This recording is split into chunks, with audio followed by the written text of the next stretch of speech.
किसने बनाया ये मंदिर और कब, कोई नहीं जानता। लोग कहते हैं पांडवों ने बनाया, आदि शंकराचार्य ने 8वीं सदी में पुनर्निर्माण किया, लेकिन सच क्या है? देखिए इस मंदिर की वास्तुकला को, पत्थर पर पत्थर, बिना किसी सीमेंट के, बिना किसी चूने के, सिर्फ लोहे की क्लैंप से जुड़े हुए। ये तकनीक इंटरलॉकिंग टेक्नोलॉजी कहलाती है, जो माना जाता है कि 19वीं सदी में खोजी गई थी, लेकिन ये मंदिर तो उससे हजारों साल पुराना है। वैज्ञानिकों ने जब मंदिर की दीवारों पर शोध किया तो उन्हें पीली रेखाएं मिली। Wadia Institute of Himalayan Geology की रिसर्च ने खुलासा किया कि ये मंदिर 400 साल तक, पूरे 400 साल बर्फ के नीचे दबा रहा। 1300 से 1900 ईस्वी तक मिनी आइस एज के दौरान जब पूरा इलाका ग्लेशियर बन गया, ये मंदिर बर्फ की मोटी परत के नीचे गायब हो गया। फिर भी एक खरोंच तक नहीं आई इस पर। किसने बनाया ऐसा मंदिर जो 400 साल ग्लेशियर के नीचे रहकर भी सुरक्षित रहे, जिसकी इंजीनियरिंग आज के वैज्ञानिकों के लिए भी एक पहेली है? भीम और शिव की लुका छुपी, पंच केदार का रहस्य। महाभारत का युद्ध खत्म हो चुका था, पांडव जीत गए थे, लेकिन उनके मन में था अपराध बोध। अपने ही भाइयों को, अपने ही गुरुओं को, अपने ही रिश्तेदारों को मारने का पाप। वे शिव से क्षमा मांगने निकल पड़े। पहले काशी गए, लेकिन भोलेनाथ को पांडवों से मिलने की कोई इच्छा नहीं थी। क्यों? क्योंकि महाभारत में जो नरसंहार हुआ था उससे शिव क्रोधित थे। तो महादेव क्या करते हैं? एक बैल नंदी का रूप धारण कर लेते हैं और छिप जाते हैं गढ़वाल की पहाड़ियों में। लेकिन भीम, महाबली भीम, वो कैसे धोखा खा सकता था? गुप्त काशी में जब उसने उस बैल को देखा, तुरंत पहचान गया, ये कोई साधारण बैल नहीं, ये तो साक्षात भोलेनाथ हैं। भीम ने पूंछ पकड़ ली, पीछे के पैर पकड़ लिए, लेकिन शिव धरती में समाने लगे। और फिर जो हुआ वो अद्भुत है। शिव के शरीर के 5 हिस्से 5 अलग अलग जगहों पर प्रकट हुए। केदारनाथ में बैल की पीठ का कुबड़, वही पिरामिड आकार का शिवलिंग जो आज भी है। तुंगनाथ में दोनों भुजाएं, रुद्रनाथ में मुख, चेहरा, मध्य महेश्वर में नाभि और पेट, कल्पेश्वर में जटाएं, बाल। इन 5 को मिलाकर बनता है पंच केदार। लेकिन रहस्य यहीं खत्म नहीं होता। कुछ स्थानीय लोग कहते हैं कि बैल का सिर वो भी कहीं है, नेपाल के भक्तपुर में दोलेश्वर महादेव मंदिर में। क्या ये सच है? आज तक कोई नहीं जानता। और एक और कहानी, कहते हैं अर्जुन वहां पाशुपतास्त्र लेने गए थे और द्रौपदी ने वहां कल्याण सौगंधिकम नाम का दिव्य कमल पाया था। सच क्या है, झूठ क्या है, कौन जानता है, लेकिन ये कहानियां आज भी जिंदा है। वो शिवलिंग जो इंसान ने नहीं बनाया, केदारनाथ का शिवलिंग, ये कोई साधारण शिवलिंग नहीं है। 12 फीट ऊंचा, 12 फीट परिधि, त्रिकोणीय आकार, 3 मुख वाला। और सबसे अद्भुत बात, इसे किसी इंसान ने नहीं बनाया। इसे कहते हैं स्वयंभू, यानी अपने आप प्रकट हुआ। लेकिन रहस्य और भी गहरा है। इस शिवलिंग में एक इंसान का सिर उकेरा हुआ है। किसका सिर? क्यों उकेरा गया? कोई नहीं जानता। और एक ऐसा ही सिर पास के ही एक मंदिर में भी है, जहां कहा जाता है कि शिव और पार्वती का विवाह हुआ था। कुछ लोगों का मानना है कि यह शिवलिंग सिकुड़ रहा है, छोटा हो रहा है। पुराने लोग कहते हैं कि पहले यह बहुत बड़ा था। और एक भविष्यवाणी है, जिस दिन यह शिवलिंग पूरा धरती में समा जाएगा, उस दिन कलयुग का अंत हो जाएगा। सच है या महज एक कहानी? आप ही सोचिए। 16 जून 2013 जब स्वर्ग नर्क बन गया, पानी का प्रवाह सीधे मंदिर की तरफ आ रहा था। मलबा, चट्टाने, सब कुछ मंदिर को तोड़ने के लिए काफी था। लेकिन तभी मंदिर के ठीक पीछे एक विशाल चट्टान न जाने कहां से आकर अटक गई। परफेक्ट एंगल पर वो चट्टान एक ढाल बन गई। पानी दाईं तरफ से बहकर निकल गया, मलबा बाईं तरफ से निकल गया और मंदिर बीच में सुरक्षित। स्थानीय लोग उस चट्टान को कहते हैं भीमशिला। मानते हैं कि भीम का वही रूप है जो आज भी मंदिर की रक्षा कर रहा है। IIT मद्रास की टीम आई, स्ट्रक्चरल इंजीनियर्स आए, नॉन डिस्ट्रक्टिव टेस्टिंग की, स्टेबिलिटी चेक किया और हैरान रह गए। मंदिर में एक खरोंच तक नहीं थी, लेकिन वो चट्टान, उसका उस एग्जैक्ट एंगल पर, उस एग्जैक्ट टाइम पर आना स्टैटिस्टिकली ऑलमोस्ट इम्पॉसिबल। वैज्ञानिक कहते हैं पोजीशनिंग अच्छी थी, इंजीनियरिंग मजबूत थी, लक अच्छी थी, लेकिन वो लक इतनी परफेक्ट कैसे हो सकती है? सर्दियों के 6 महीने, भैरवनाथ की रखवाली।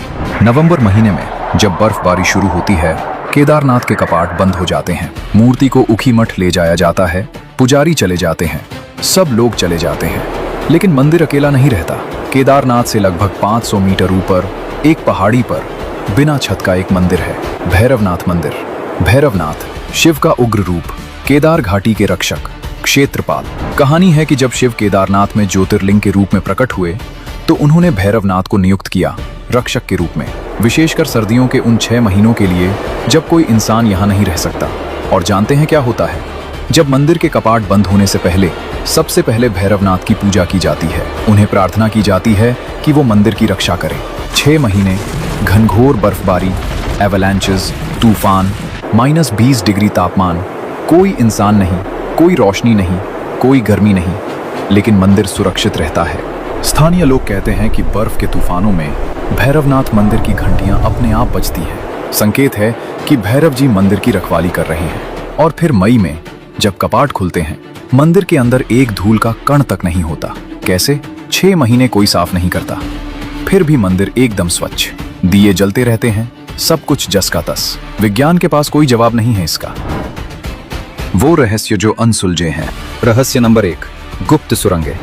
केदारनाथ के नीचे गुप्त सुरंगों की कहानियां हैं। स्थानीय लोग और पुजारी कहते हैं कि मंदिर के नीचे भूमिगत रास्ते हैं जो दूसरे प्राचीन मंदिरों तक जाते हैं, शायद खजानों तक भी। लेकिन इन सुरंगों को कभी एक्सप्लोर नहीं किया गया। कहाँ जाती हैं ये सुरंगें? क्या छुपा है इनमें? कोई नहीं जानता। 1926 में एक अंग्रेज पर्वतारोही एरिक शिप्टन ने लिखा था कि सैकड़ों साल पहले एक पुजारी रोज केदारनाथ और बद्रीनाथ दोनों मंदिरों में पूजा करता था। दोनों मंदिर एक दूसरे से 200 किलोमीटर दूर हैं। क्या कोई गुप्त सुरंग थी? नेचुरल कैलेमाटी में बंद हो गई? रहस्य नंबर 2, अखंड ज्योति। मंदिर में एक दिया, एक अखंड ज्योति सदियों से जल रही है। सर्दियों में जब मंदिर बंद हो जाता है, कोई इंसान नहीं रहता, फिर भी ये दिया जलता रहता है 6 महीने बिना तेल डाले, बिना किसी देखभाल के। कैसे? रहस्य है। रहस्य नंबर 3, केदारनाथ में कोई घंटी नहीं। हर मंदिर में घंटी होती है, लेकिन केदारनाथ में नहीं। क्यों? कहा जाता है कि यहाँ शांति, परम शांति, ध्यान का माहौल चाहिए। घंटी की आवाज उस डिवाइन एनर्जी को डिस्टर्ब कर सकती है। शिव के इस निवास में साइलेंस ही सबसे बड़ी प्रेयर है। रहस्य number 4, south facing temple. Kedarnath मंदिर उत्तर दक्षिण दिशा में बना है। ज्यादातर मंदिर पूर्व की ओर मुख करते हैं, लेकिन केदारनाथ दक्षिण, मृत्यु की दिशा। क्यों? कुछ लोग कहते हैं क्योंकि यहाँ मोक्ष मिलता है, जन्म मृत्यु के चक्र से मुक्ति। कुछ कहते हैं ये पांडवों की स्वर्गारोहण यात्रा से जुड़ा है।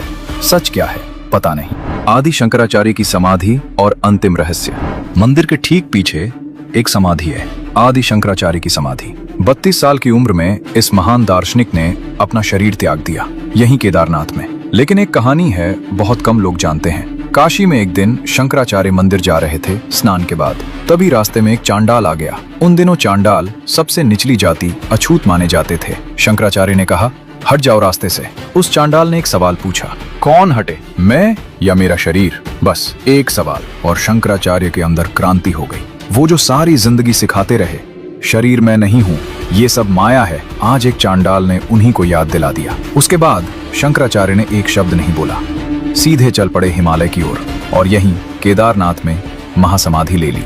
आज भी उनकी समाधि यहाँ है, सिर्फ हाथ और लाठी संगमरमर में उकेरे हुए, जैसे वो आज भी यहीं हैं केदारनाथ के साथ। रुद्र गुफा और ध्यान की शक्ति।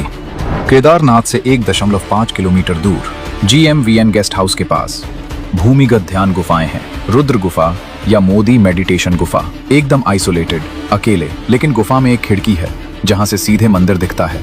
लेकिन इस गुफा में कोई भी नहीं रह सकता। पहले मेडिकल टेस्ट गुप्त काशी में, फिट होने का सर्टिफिकेट, और फिर मैक्सिमम 3 दिन। एक समय में सिर्फ एक व्यक्ति, 990 रुपए प्रतिदिन। बिजली, पानी, हीटर, अटैच टॉयलेट, इमरजेंसी के लिए फोन। लेकिन ज्यादातर समय आप अकेले हैं, अपने आप से। लोग कहते हैं इस गुफा में भोलेनाथ की ऊर्जा सबसे तीव्र है। ध्यान में ऐसे अनुभव होते हैं जो शब्दों में बयान नहीं किए जा सकते। क्या आप में हिम्मत है 3 दिन अकेले इस गुफा में रहने की? तो ये थे केदारनाथ धाम के रहस्य। 400 साल बर्फ के नीचे, फिर भी जिंदा। 2013 की तबाही, सब कुछ नष्ट, फिर भी खड़ा। बिना सीमेंट की आर्किटेक्चर, फिर भी अटूट। 6 महीने बंद, कोई नहीं, फिर भी सुरक्षित। ये सिर्फ पत्थर नहीं है, ये आस्था है। ये सिर्फ मंदिर नहीं है, ये शक्ति का केंद्र है।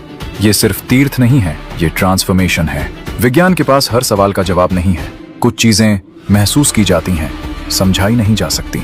केदारनाथ वो जगह है जहां सवाल खत्म होते हैं और आस्था शुरू होती है। हर पांडव, हर शंकराचार्य, हर भक्त जो यहाँ आया वो ट्रांसफॉर्म्ड होकर गया। क्योंकि केदारनाथ सिर्फ डेस्टिनेशन नहीं है, ये एक जर्नी है खुद तक पहुंचने की। तो क्या आप तैयार हैं इस जर्नी के लिए? क्योंकि जो यहाँ आता है वो वैसा वापस नहीं जाता जैसा आया था। हर हर महादेव।